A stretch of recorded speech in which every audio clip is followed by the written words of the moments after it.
principal. Monsieur le député de Bourget.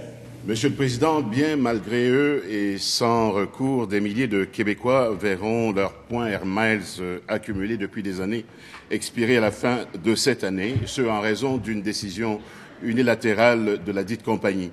Cela équivaut à une perte économique nette pour les consommateurs qui sont forcés de changer subitement leur plan. Bon nombre d'entre eux accumulaient ces points pour s'offrir un voyage de rêve à leur retraite et pourront plutôt les dépenser rapidement, compulsivement, pour ne pas les perdre. Cette situation n'est pas sans rappeler le problème déjà vécu avec l'expiration des cartes cadeaux. En 2009, l'Assemblée nationale avait alors adopté le projet de loi 60, modifiant la loi sur la protection des consommateurs pour interdire l'expiration des cartes cadeaux. La ministre de la Justice va-t-elle légiférer afin de protéger les consommateurs québécois et interdire aux entreprises d'effacer des points de fidélité? Madame la ministre de la Justice.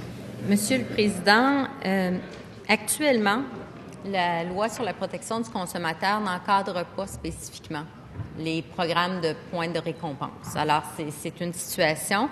Par contre, à travers la loi à travers la loi de la protection du consommateur, il y a quand même des dispositions générales qui s'appliquent. Par exemple, les interdictions de faire des représentations fausses ou trompeuses, de passer sous silence des faits importants, d'introduire des stipulations abusives. Bref, des clauses générales qui sont d'utilité dans certains dossiers.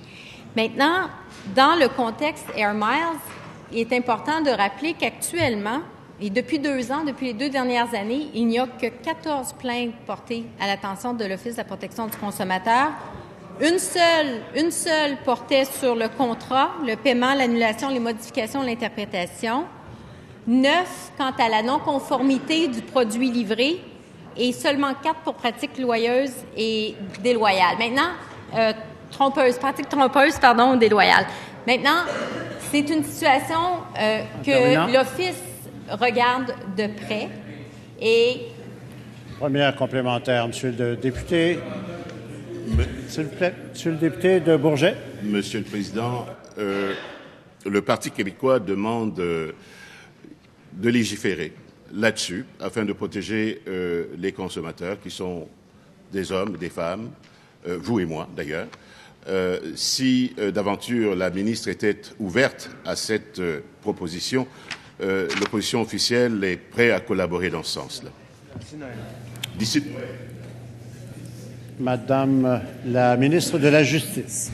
Monsieur le Président, je prends bonne note de la main tendue de mon collègue et puis peut-être que nous aurons à travailler puisque j'ai demandé, suite à certains faits portés à mon attention, j'ai demandé à la présidente de l'Office de la protection du consommateur de faire rapport plus étoffé sur la situation ou les possibilités d'encadrement des primes de récompense, puisque dans d'autres législatures, on a posé des gestes d'encadrement. Maintenant, il fallait voir est-ce que ces gestes sont nécessaires ou est-ce que la loi, dans sa forme actuelle, nous permet de répondre aux préoccupations soulevées par mon collègue. Parce que, comme je le mentionnais, nous avons quand même des dispositions d'interprétation générale qui trouvent application. Terminant. Les plaintes reçues sont actuellement sous analyse, Monsieur le Président.